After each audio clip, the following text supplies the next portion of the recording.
that in addition to developing CREST and being a scientific advisor to the chancellor, Carolina has undertaken enormous nuts and bolts roles essential to actually implementing COVID testing here on our campus.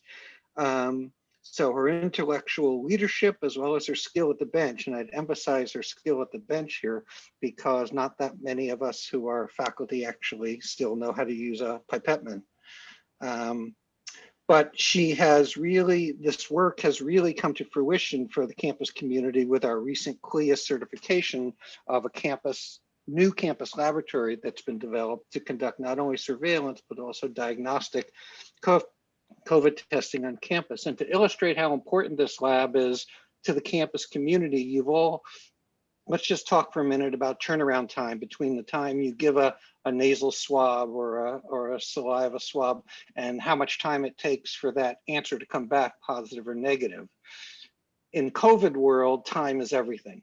And you've all heard these many stories about Quest and other companies who charge a lot of money, $100, $150 for a test, and it can take a week for the answer to come back. If it takes a long time to come back, you might as well not have ever done it, because all that time, the virus is spreading, and this is all about controlling spreading.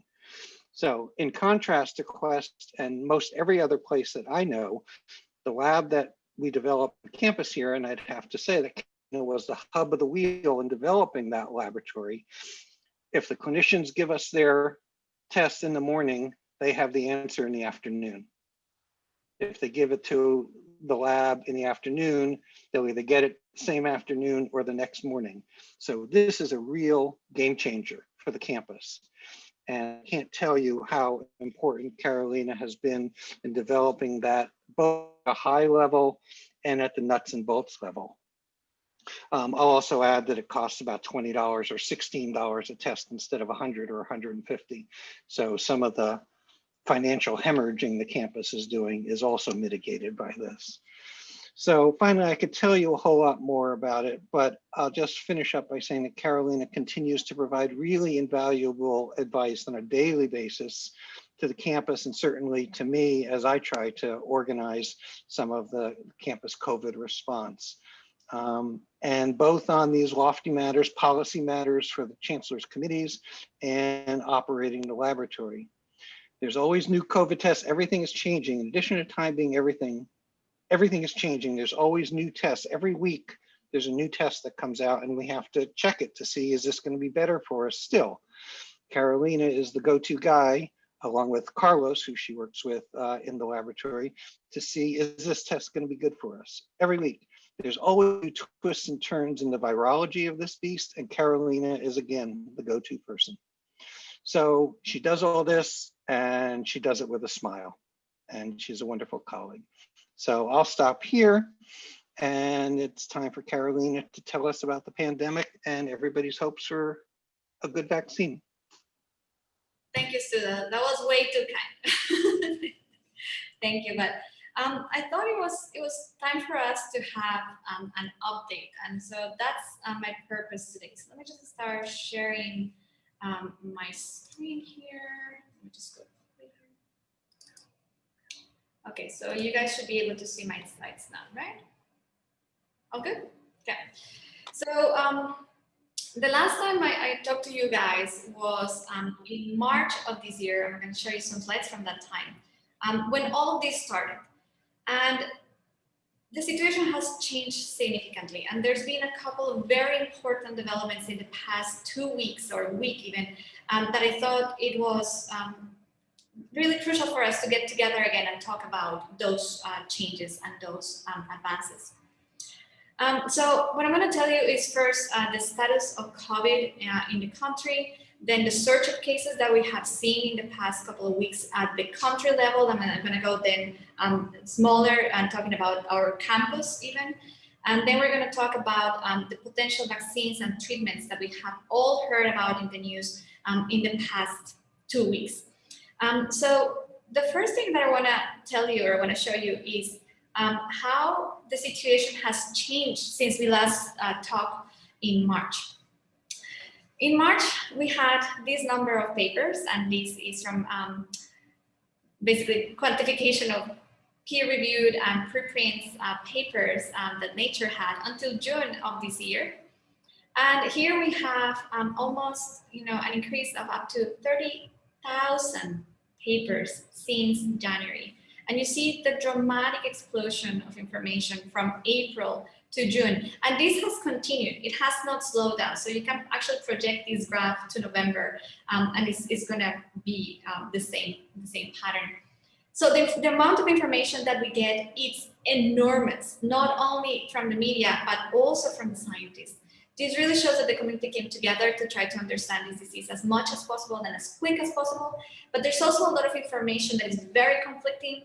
There is a lot of information that is biased. There is a lot of information that is non-reproducible. So I just wanted to bring your attention to keep in mind that the pace that this field is growing is completely unprecedented. And it can cause some issues in the distribution and the quality of some of the data that you guys see out there.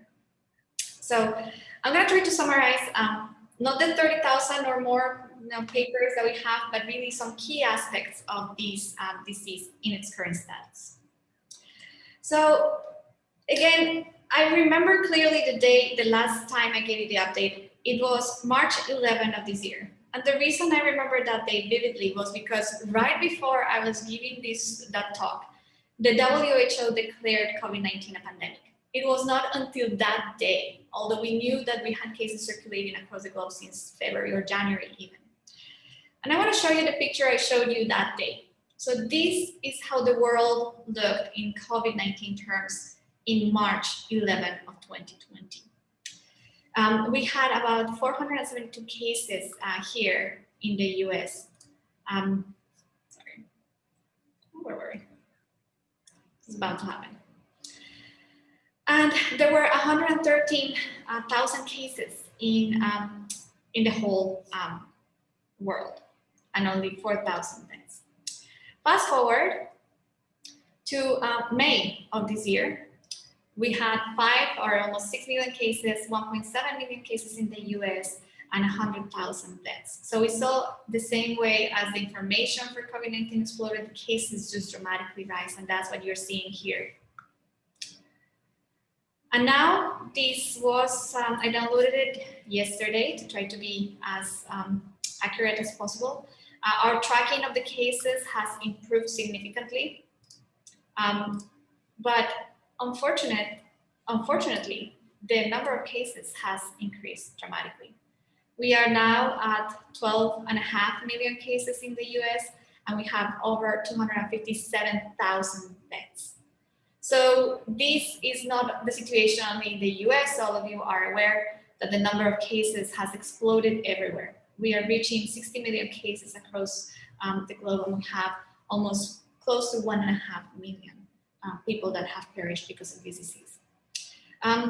So let's take a look now at what has happened or what's happening right now in the country. So we're facing what we know as the second surge, or maybe the third surge for us. So this is the way that the cases are looking right now. So here we have basically when the disease came to our country. We have here the second surge that happened around July. And this was due to the relaxation of measures, of social distancing measures in many of our states. So this is when communities started reopening and people started congregating again, and we saw this surge in cases. This surge was controlled though. We saw that during the summer, the number of cases remained kind of constant. We had some up and downs. There were some communities where we saw things decreasing, but as it was predicted, the number of cases started rising dramatically in the fall. As soon as we hit October, we started seeing this enormous amount of cases daily. We are now at about 180,000 cases in our country daily. And although you can see here that there might be a little bit of reaching the peak, it may be deceiving. These come up and down. So it's uncertain if we have reached the peak. It is uncertain how this is going to look after Thanksgiving. It is uncertain how the magnitude of these cases are, and the deaths, of course, are going to change. But I want to show you that this is a dramatic upsurge in the cases that we have in our country. In California, the situation is also not so positive. We are better than many other states. The measures here have been working. We have 1,150,000 confirmed cases as of yesterday. And we know that the cases are also expanding in our state. We have some hotspots. We know that LA is not doing so good.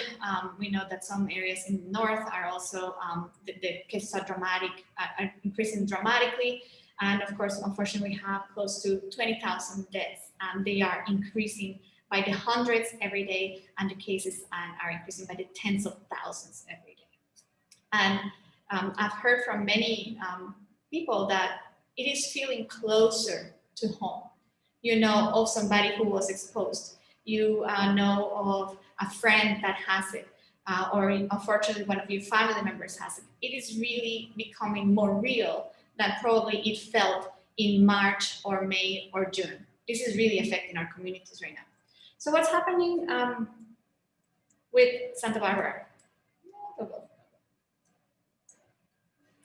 So again, this is taken from the LA Times. So we have in the county, we have about 11,000 confirmed cases.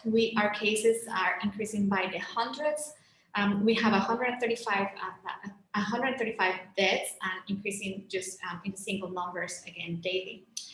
We are considered to be having widespread transmission, and there is an average of 79 cases per day. So although we are not, or our numbers are not as dramatic as other counties in the state, we're seeing the steady increase of cases here as well. So this is basically dissection of the cases per localities. So one that I want to call your attention to that is not far not for us, it's our community, is the increasing cases in Isla Vista. So in the last 14 days, we have 62 cases, and this is basically the proportion that we have per 100,000. This is just a measure that puts all the numbers of cases in context. So we are not doing very well in terms of our per 100,000 cases.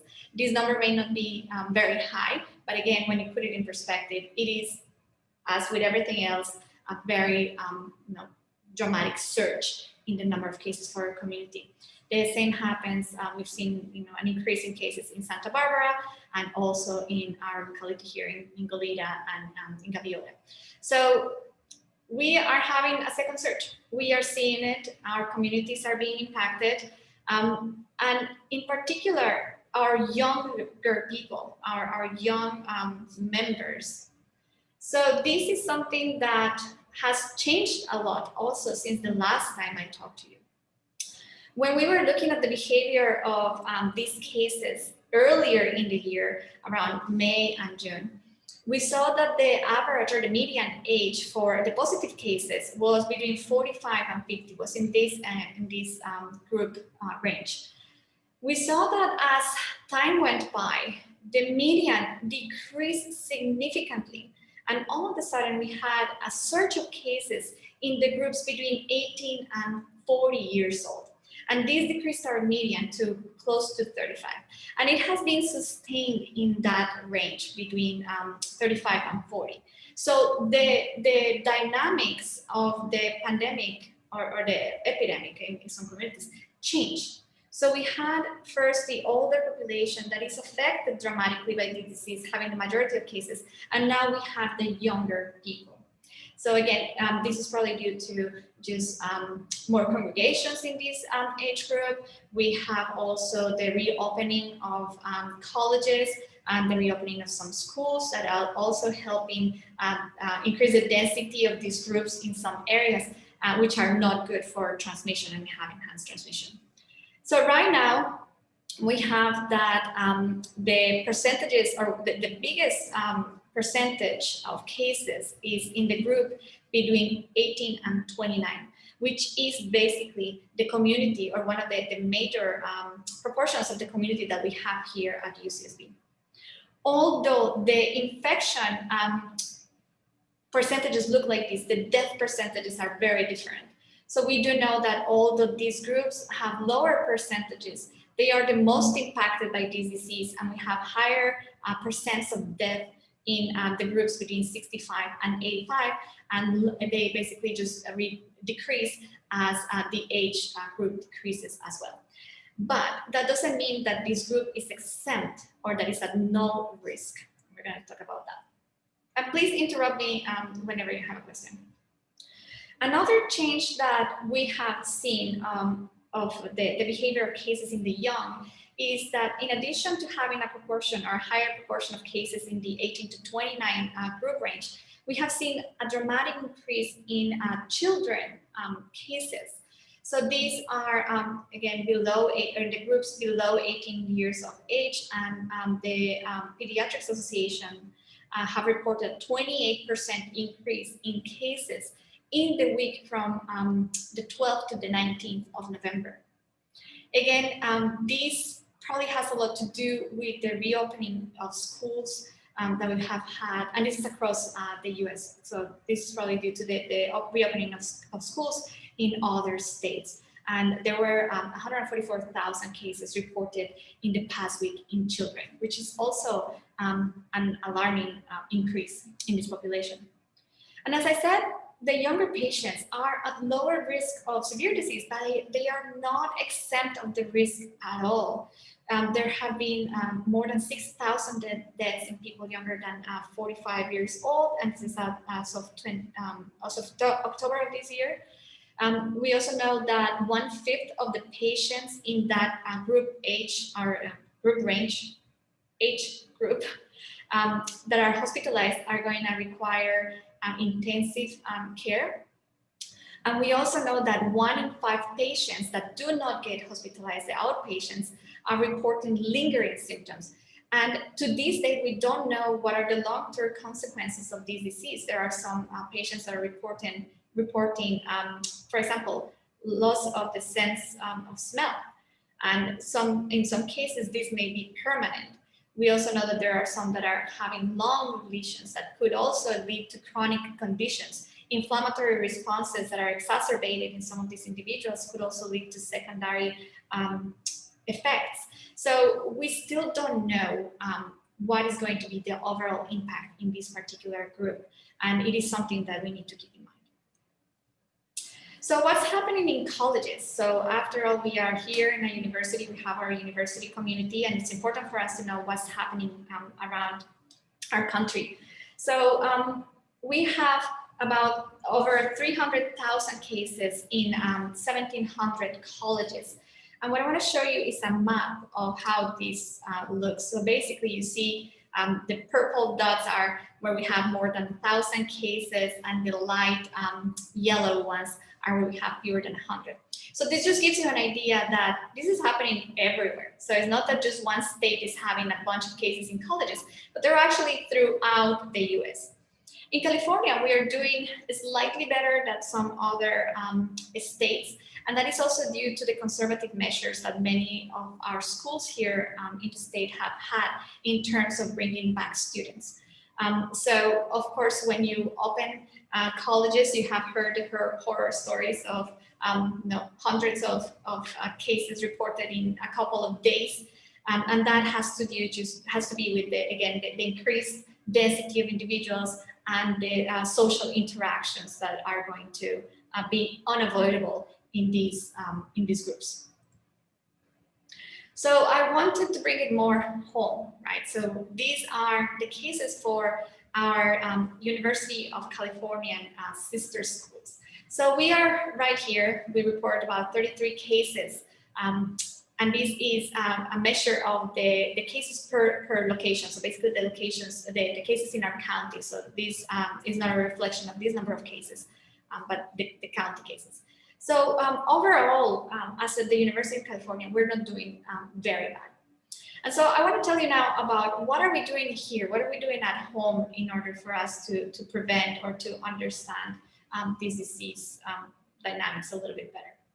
So I'm going to move from the report of the cases and from the report in the search But before that, I want to leave you with the thought that the cases are going to get probably bad, especially after Thanksgiving weekend.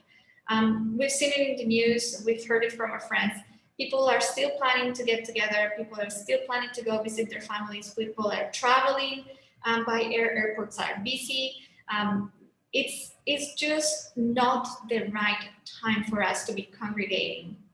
People are thinking that by taking a test and just being negative in that test, they have a free pass to go socialize, and that's not true. We do know that depending on the time that you get infected, your test could change within a couple of days. And you could still be transmitting the disease, even if your test didn't show that you're positive. So it's a time for us to reflect on the fact that socializing right now may help increase the number of cases even more. And so we have to change our expectations and probably make some sacrifices on that aspect.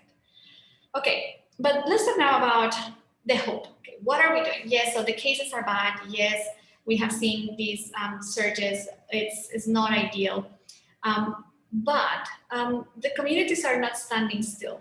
The scientific community is really working hard to try to help develop tools to confront this pandemic.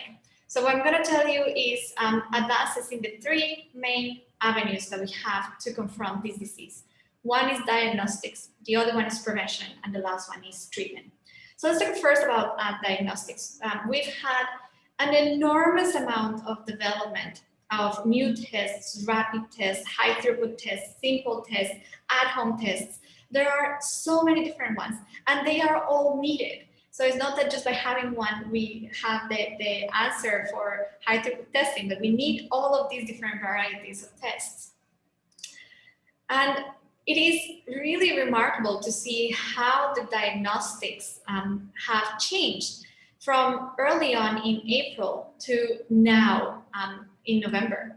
So this is a graph that just shows you the number of daily tests in light orange and the number of positive tests here in dark orange. So the increased capacity for testing has allowed us to do something that was almost unthinkable at the beginning of this pandemic, which is monitoring asymptomatic individuals. If you remember pretty early on in this pandemic, testing was available, but was tightly regulated, and it was limited by those people that were showing symptoms. You could not even think about having a test if you were asymptomatic. That is still the case in some communities, but fortunately for us, there is more widespread access to some of this testing for asymptomatic people. And that is critical because we know that there is a significant fraction of people that do not show symptoms after infection that carry the virus and can transmit it.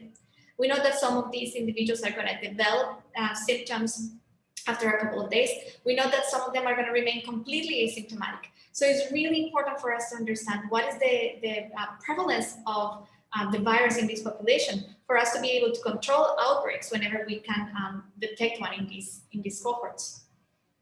So what are we doing? So this is at the level of the US, but what are we doing here?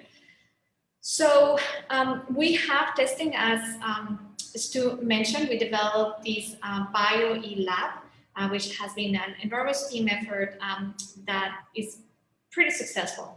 We can now do surveillance, or we actually are doing now surveillance and diagnostic testing. We can do, we have two modes. We have in-house and outsourced testing. These are some approximate numbers that I got from my colleagues. Laura Polito, who is in charge of a lot of these efforts, was kind enough to share them. So the total number of tests that we have run at UCSB are about 19,000, which represents 7,000 people being monitored.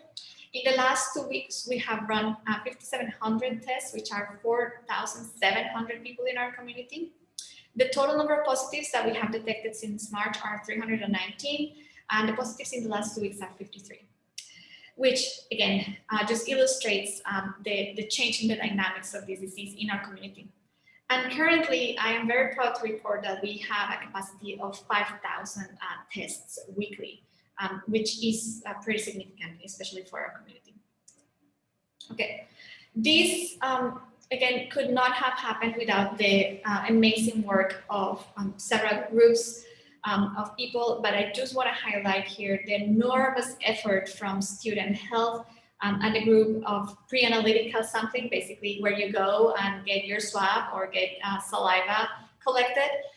That is led by Holly Smith and all the wonderful people at Student Health. And again, this is a mammoth effort that they're carrying, and they are just amazing at it.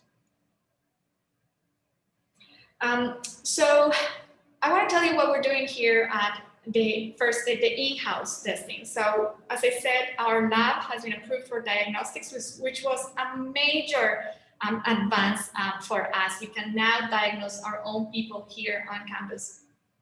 We have a current capacity of about 400 to 800 samples a day, and we use two main methods. One is from a company called Attila Biosciences, which is an isothermal amplification. It is very fast. And we are also using, and it's pretty easy, it's really, really easy to do. And we also use another one from a company called Access Bio that is an RT-qPCR based. I'm not going to describe it. This is the one that has been widely used from the very beginning, and is one of the first ones that we established here on campus, and it's pretty sensitive. It's really ideal for surveillance. We also are doing outside testing, and we're using two main platforms. One is Fulgent, it's a company that offers RT-qPCR in saliva.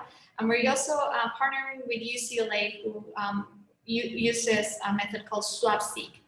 In here, basically, you have your swab or saliva, and what you do is you do an RT-PCR for a fraction of the spike protein gene in the viral genome, and you barcode that single PCR product. Then you can just pull a bunch of samples that you got from hundreds of individuals, because each one of those is going to have its little barcode.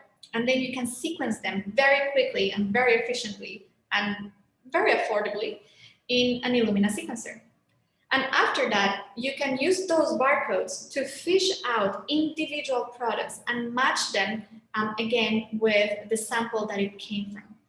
It is very fast, and as I said, it can be very high throughput. So that's another great advance that we have that has expanded our capacity for testing here.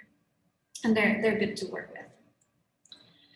So that's basically where we are at. The idea is continuing, as Stu said, exploring new methods. We try to see which ones are the most sensitive, the most affordable, the faster, the easiest to handle, that can be high throughput. We're also going to start establishing CREST, the method that we developed here for our BioE for surveillance. And the reason is because the more platforms we have, the better prepared we're going to be in case of supply chain impacts. So all of these tests that I just mentioned are being widely used throughout our country, and it is possible that at some point we're going to run out of something. We just hit, for example, a supply chain problem where all of a sudden their plates are back ordered for weeks. So we just want to be ready in case of any of the critical components that we need for any of these assays is not available. We'll have a backup plan. We have a plan that is going to allow us to continue functioning and continue testing our people no matter what. So it's really, you know, it's awesome to see how much progress we have made since March in the diagnostic arena, and we continue improving and expanding to be able to accommodate for the needs of our community. But I know that the majority of you are probably sitting here because you want to hear about the vaccines. So let's talk about those. Let's talk about prevention. And again, there's been an explosion of information in the past few weeks. But I want to first remind you on how is this happening? What is going on? There are so many groups, so many different companies telling us about different vaccines. So which ones are we looking at? What are they doing? And what are the differences? So here I just wanted to remind you of some approaches that we have to viral vaccine development. And we have examples for some successful vaccines that use some of these approaches. So we have some live attenuated vaccines We have some that are whole inactivated, split inactivated. We can use synthetic peptides directly to immunize. We can have virus-like particles. We can have DNA or RNA. We're going to see that these are really important for the ones that are right now being undergoing FDA approval. We can provide recombinant subunits, recombinant bacterial vectors, and recombinant viral vectors. So there's a lot of choices, right? Some companies have gone one avenue or another, but what I really want to highlight here is that developing a vaccine takes years, if not decades. I mentioned to some groups yesterday that one of the fastest is the development of mumps vaccine that took 4 years. And we're talking about vaccines that have been developed in months, in a matter of months. Basically, these people started working when they saw that this was a problem in early, probably January, February. They started working on developing this vaccine, and now we have gone all the way through phase 3 clinical trials, as I'm going to show you, and we have some potential very promising candidates. So it has been really at an amazing speed what these groups have done for the development. So it's amazing to see how fast this is moving.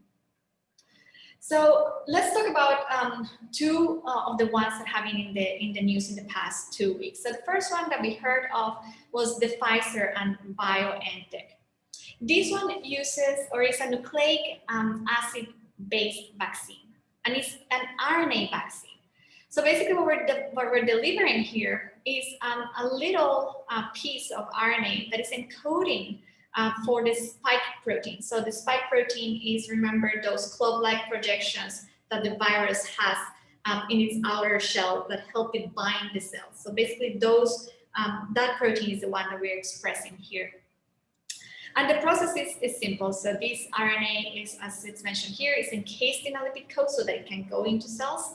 Unlike DNA that has to be electroporated, RNA can go in this way very successfully and efficiently.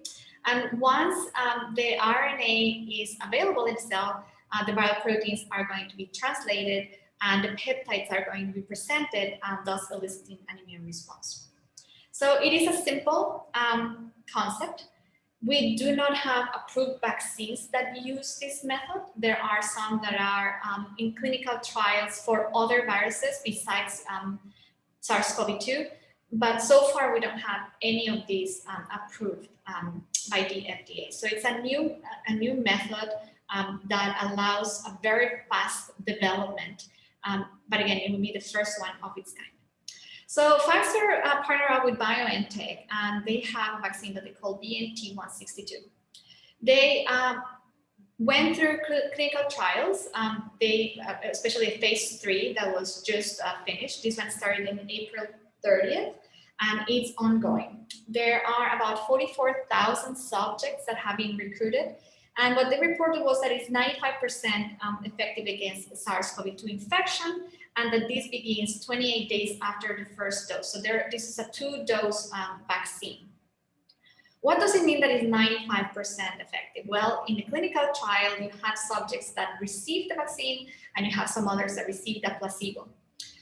What they know is that there were 170 confirmed cases, 162 of those were in the placebo group, and 8 in the vaccine. So there's really a good success rate or a good base of evidence that helps us see that the vaccine is really preventing the infection in those individuals that received it. Importantly, they didn't see that the efficacy varied with age, gender, race, or ethnicity. There have been some mild and systemic reactions reported. The mild reactions are local inflammation and soreness in the site of injection, which is not surprising. Some more systemic reactions have been the reports of fever, diarrhea, lethargy, muscle ache, which also could be associated with an immune response. One drawback of this vaccine is that it requires ultra cold storage. So it has to be preserved at -70 degrees, plus minus 10 Celsius. The problem with this is that this really presents a barrier for distribution. This requires the use of dry ice for transport or the use of ultra cold freezers that are not available everywhere. So the distribution of a vaccine that requires these conditions is going to be difficult, especially in developing countries or in remote areas that we still need going to access in order to provide this vaccine widely. So this is one of the main issues that there is with this vaccine. There is still some evaluation of the reactions. We still, or the cohort is still being evaluated for other side effects of this vaccine, and more reports will come in the next couple of months. But so far, this is all that we could find reported in the clinical trials. The second one of this kind is by a company called Moderna, which are really pioneers in this approach of mRNA vaccines. They have 3 vaccines in clinical trial, the one for SARS-CoV-2, one for cytomegalovirus, and one for the Zika virus. So these are really promising vaccines for all of these viruses. And again, it is going to help revolutionize the way that we're developing these vaccines and making them faster and hopefully also more available. The clinical trial was from July 27 to October 27. It just ended, but the subjects are still being under monitoring. There were 30,000 subjects, and they declared 95% efficacy against the virus. This one also requires 2 doses. And the efficacy was seen as 95 confirmed cases, 90 placebo, and 5 in the vaccine. The important thing was that in this particular one, there were no reports of severe, or there were less reports of severe cases in the cohort that received the vaccine. One critical difference with the Pfizer vaccine is that this particular one, the Moderna one, is stable for 6 months in the freezer. It can sustain 30 days in refrigeration, and it can be up to 12 hours in ambient temperature. And this is the way that a lot of products are transported across the globe. So this is one way that we could easily transport and easily administer the vaccine, again, in these remote areas that are going to need it, and in these developing countries that may not have the access to the freezers that the Pfizer vaccine will need. These 2 vaccines are really promising. The Pfizer one is undergoing right now FDA evaluation, and we expect that the FDA is going to be very careful in evaluating all the aspects of safety. I have questions here. Okay, I'll take some questions in a moment. Okay. Okay. So. Okay, so I'm going to talk about, I'm having some questions right now, but we're going to talk about the next one, and then I'm going to address one of those in the next slide, okay? So the third vaccine that we just heard of is the AstraZeneca and Oxford ACD 1222. And this one uses a different kind of, or is based in a different approach. So this one uses an adenovirus-based viral vector that encodes for the viral protein. So in this case, what we have is a non-replication competent adenovirus that is going to encode that spike protein. And again, once the virus infects, the viral protein is going to be expressed and is going to be presented, and immunity is going to be elicited. There were 2 clinical trials, and I think that this is one of those reports that is generating a lot of confusion and mixed messages. So there were two trials in the in phase 3. So one trial was, first they delivered a half dose of the vaccine, and then they delivered a full dose 1 month apart. There were 2,700 subjects in this group, and they saw 90% efficacy of this regimen. In the second regimen, there were 2 full doses that were 1 month apart, and then they saw that there was 62% efficacy in this group, and both of those reported protection about 14 days post-vaccination. So this sounds counterintuitive. Why having a half dose at the beginning and a full dose at the end is going to be better than receiving 2 full doses?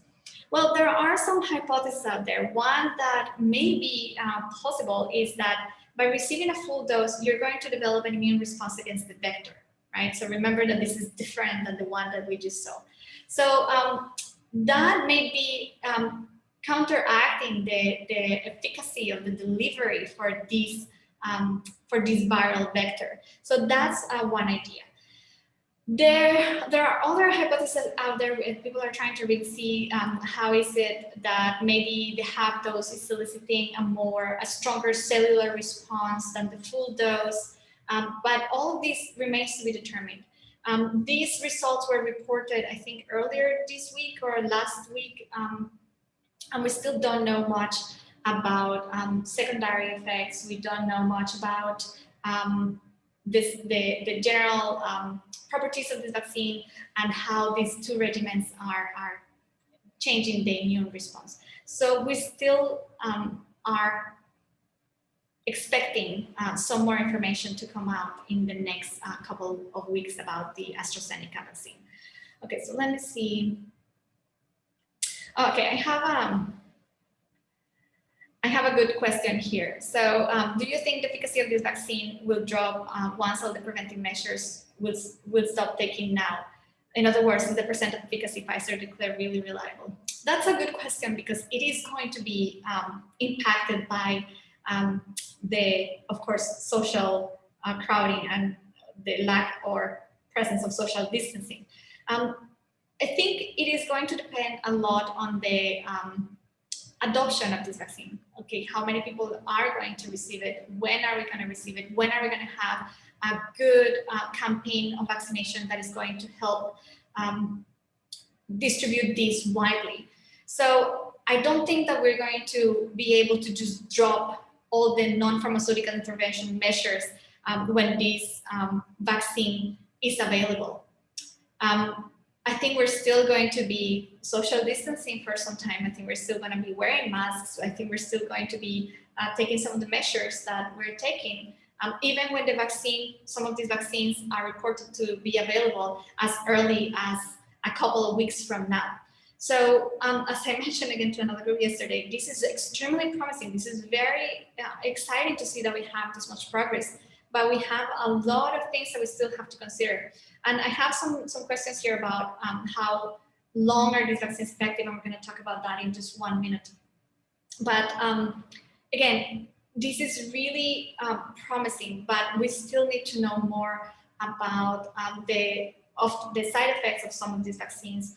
We need to still have the safety data be reported and reviewed by the FDA. Manufacturing is going to be a big issue, that some of these are already preparing billions of doses of the vaccine. Distribution is going to have to be coordinated among different nations. So there's a lot of things that still need to be taken in consideration. So yes, there is promise. Yes, there is hope. No, it is not going to change the way that things are, or the way that we're living this pandemic in the next month. Right? This is more of a prospect for a more long-term alternative. It is really exciting that we have 3 of them. So again, a lot of things have to still be reviewed, but it is extremely promising. So some of the considerations or some of the concerns that we have is one of the questions that I have. How long are these vaccines effective for? And for that, we need to understand a little bit more of the immune responses. And I promise I won't be taking much longer. But basically, I just have here kind of the workflow of the immune response, very simplified for SARS-CoV-2 infection. So we have the infection, we then have the innate immune responses to the virus, we have the induction of adaptive immunity, and then the generation of antibodies, neutralizing antibodies that can be measured, and we're going to talk about that in a moment.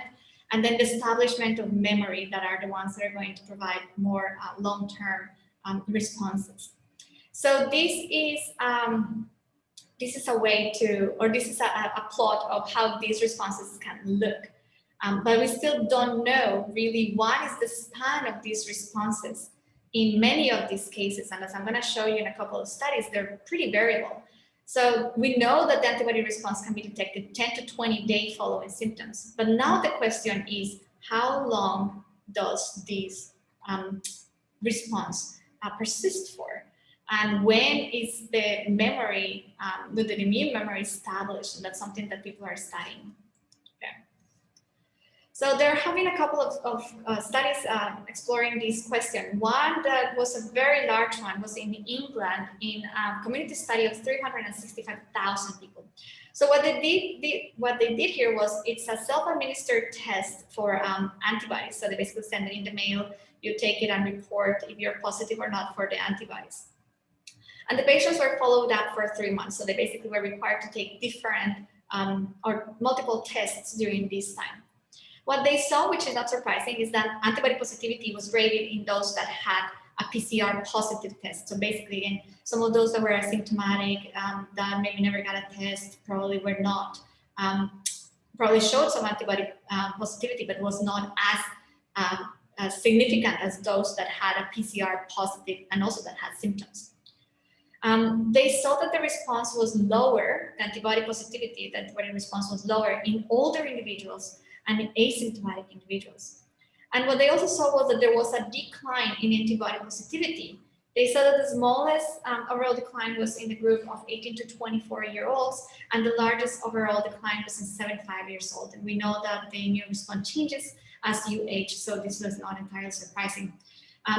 One of the conclusions from this particular study is that the antibody responses dwindle after 3 months. Something similar was seen in a smaller study in 65 positive individuals. So the previous one was just general population, basically asymptomatic individuals, some that developed disease during this process, some that had disease. So just a general snapshot of the population. This was a smaller cohort. It was 65 positive individuals, and they were followed up again for 3 months. They saw neutralizing antibodies as early as 8 days after symptoms. And they also saw that there was a decline in the levels of antibodies after the initial peak, which is not surprising for an acute infection. You usually see this decline. They also saw that there were higher levels of antibodies and that the response was sustained for longer time in patients that had severe disease. So all of this really starts,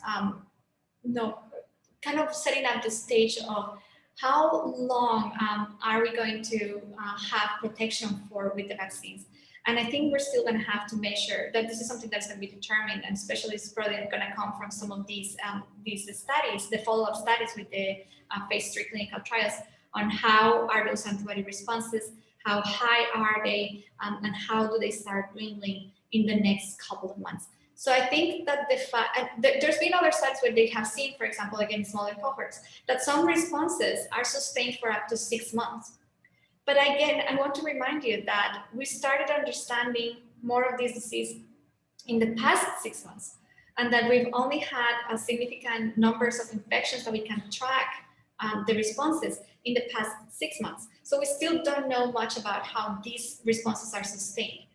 Again, the implications for vaccination is that maybe we're going to need a booster shot after 6 months, or maybe after a year, for us to have persistent protection for future infections. So again, all of this still needs to be determined, and we just don't have time on our side. Another important consideration is something that you probably saw online a lot, that is the coronavirus is mutating, right? So there was in April this report that was the alarming mutation of the spike protein is making the virus more transmissible. Well, I can tell you that the word alarming has been erased from that paper. It was a change in the virus, in the spike protein of the virus, and that particular strain, D614G, became the prevalent strain, and that now is the pandemic strain. So basically, by sequencing the strains that are circulating and comparing them, we can say that this is the prevalent strain.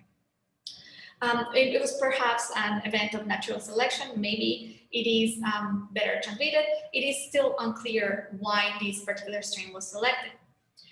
These viruses mutate all the time, and we do have the accumulation of mutations and reported mutations in other regions of the spike protein. One of the risks is if a strain becomes more prevalent that has a mutation that renders the vaccine, for example, ineffective, that's something that we have to study and consider. So there's a lot of people looking very closely at the evolution of this virus, and a lot of strains, circulating strains, are being sequenced in order for us to characterize what mutations are out there and how can that impact the vaccine efficacy. Not only that, but there are other mutations that are reported that are in other genes that could have an impact on treatment. And so that's what I have to report for vaccines. And in the next 2 slides, I'm just going to report what we have for the treatment. So there are a couple, actually, before I move on, there's a couple of slides, questions here. Let me see.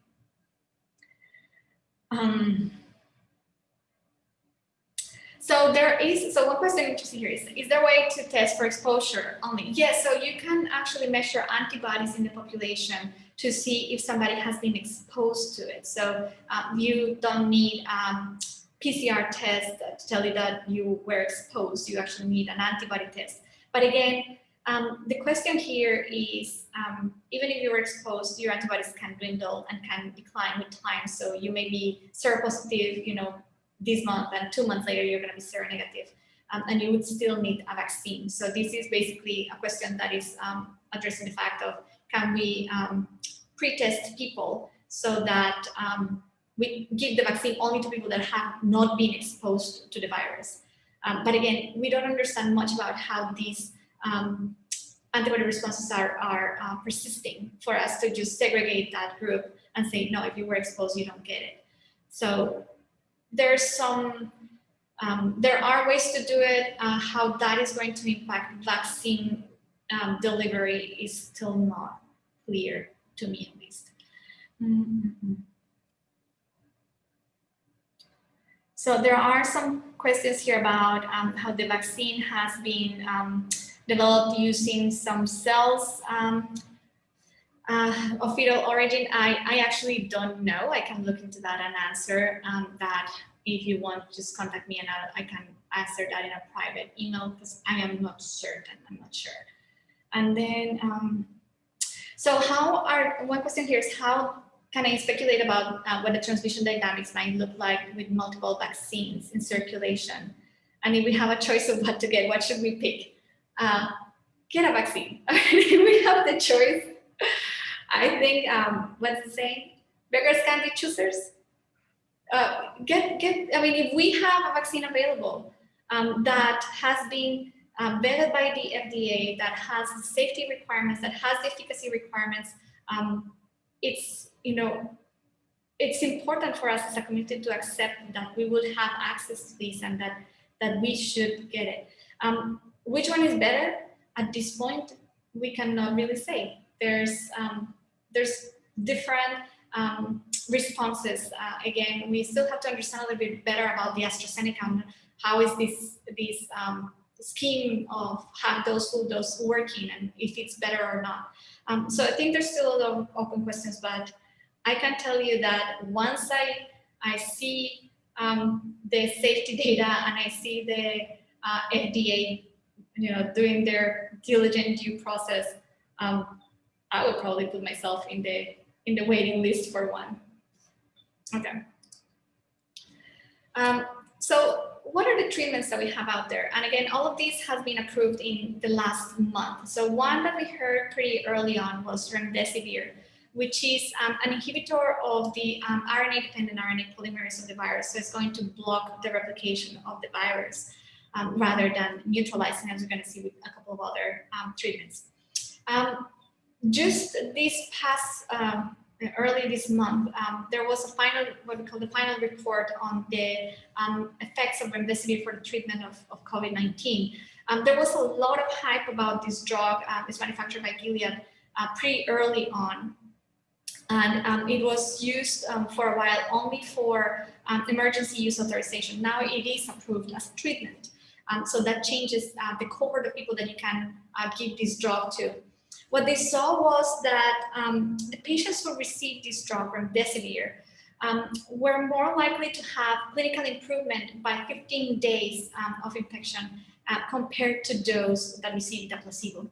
So it's not a cure per se, but it just helps basically tone down the effects of the infection and helps speed up the recovery. There are some combination treatments that are also approved by the FDA for some kinase inhibitors that are being explored. I don't have enough information to tell you more about the efficacy of the combination therapies. But there is some potential with remdesivir, again, especially for those cases that are severe disease and in hospitalized patients. You have probably also heard, I'm not going to talk about that one, but many of these therapies are also in combination with, for example, dexamethasone, which is going to help control inflammation. So there are now more avenues for us to help treat these patients. And that has also impacted the death rate that you see reported with time. It was much higher earlier during the pandemic just because doctors still didn't know how to treat these patients. They were just learning how to manage some of these severe diseases. And now we have not only, basically measures that we can take, like they know that turning the patient on their stomach, the intubation protocols have become more effective. And now we have some therapies that are out there that can help. Other two that you may have heard is from Eli Lilly. Is a monoclonal antibody called manlanivimab. I think I said it right. It's a monoclonal antibody against the S protein. This was approved for emergency use authorization, and the effectiveness still needs to be further evaluated.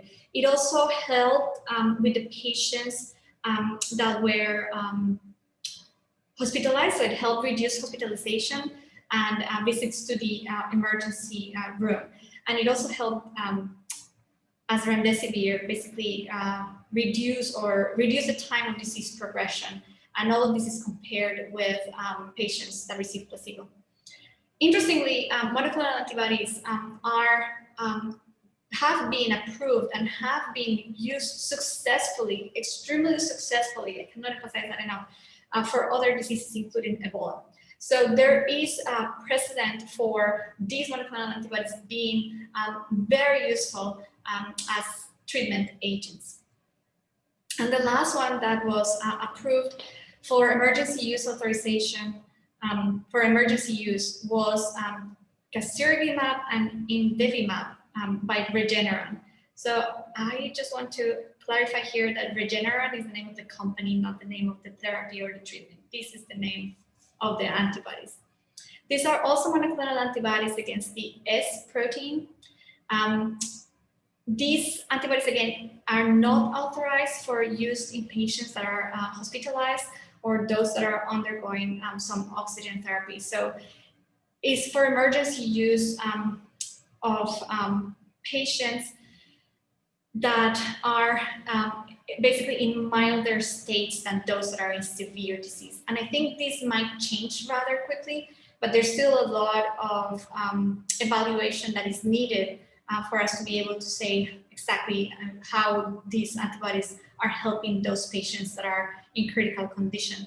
And I just want to put it in context. So remdesivir was approved for emergency use months ago, and it's just recently used or approved as treatment. So the process between the emergency use authorization and the treatment approval can be lengthy.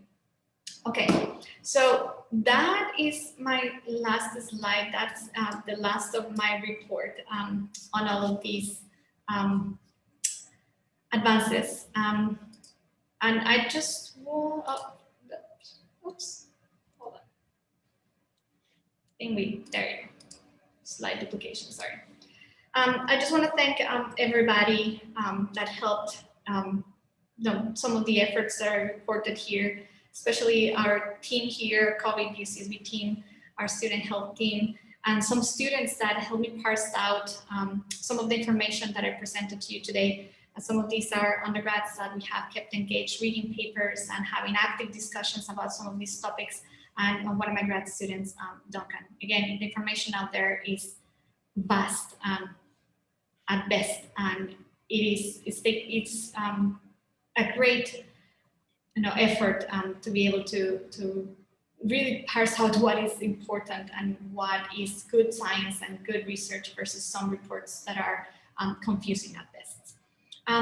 I'll take some more questions. We have plenty of questions here. Some of those that I'm not able to reply, please send me an email and I'll do my best. So let me see, I have a couple of questions here. Just bear with me for a moment. Okay, so I have one question here about the mRNA vaccines, if they can be integrated into our genome. So could they pose a potential risk for autoimmune disorders? Yes, so this has been a consideration for the safety of these mRNA vaccines, particularly. So far, there is no evidence of integration. So the sequences basically that are flanking the spike protein have to be carefully designed. I don't have much information, and I'm sure that that's going to be proprietary on whatever is flanking the spike protein. But still, it's something that needs to be evaluated carefully.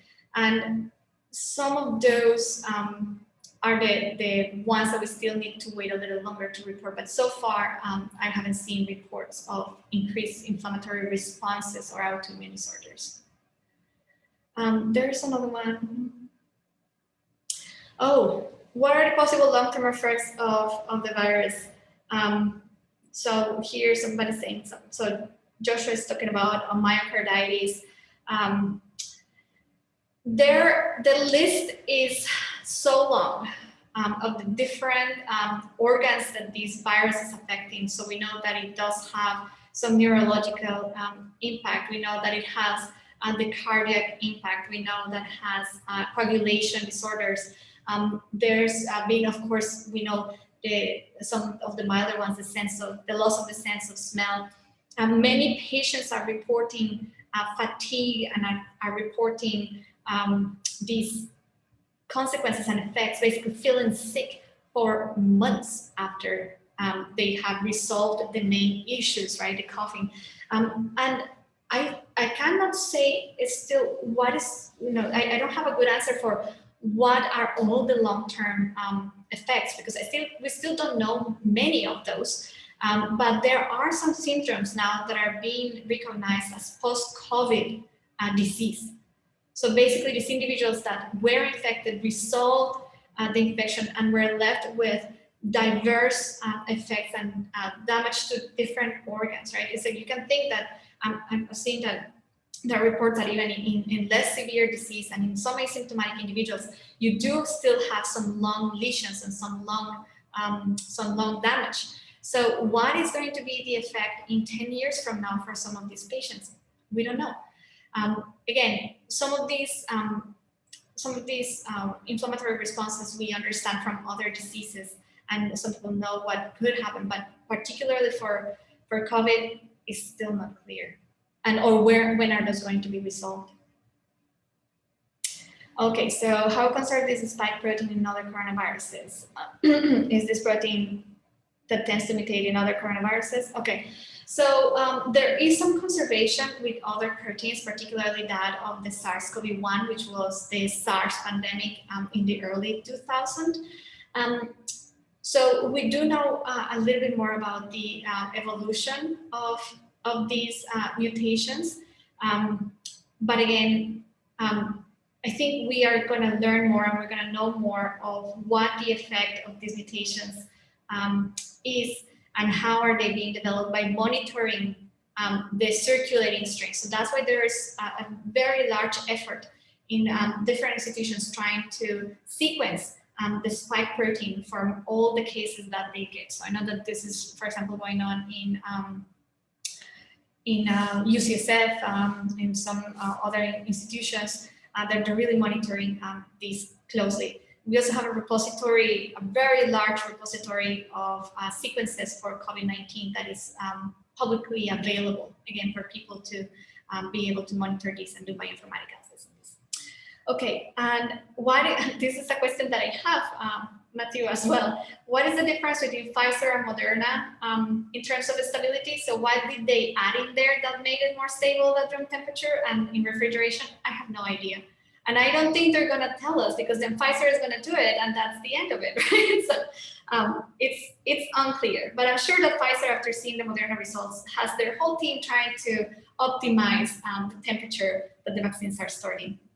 Okay, so that's all I have. So be safe. Remember that your bubble is bigger than you think. it's really big, and that there is hope. You know, it's like we can see the hope in the horizon. We have several vaccines in development. We have several treatments in development, and scientists are not stopping. So we continue going forward. So I showed you the bad, but I hope I also showed you the good.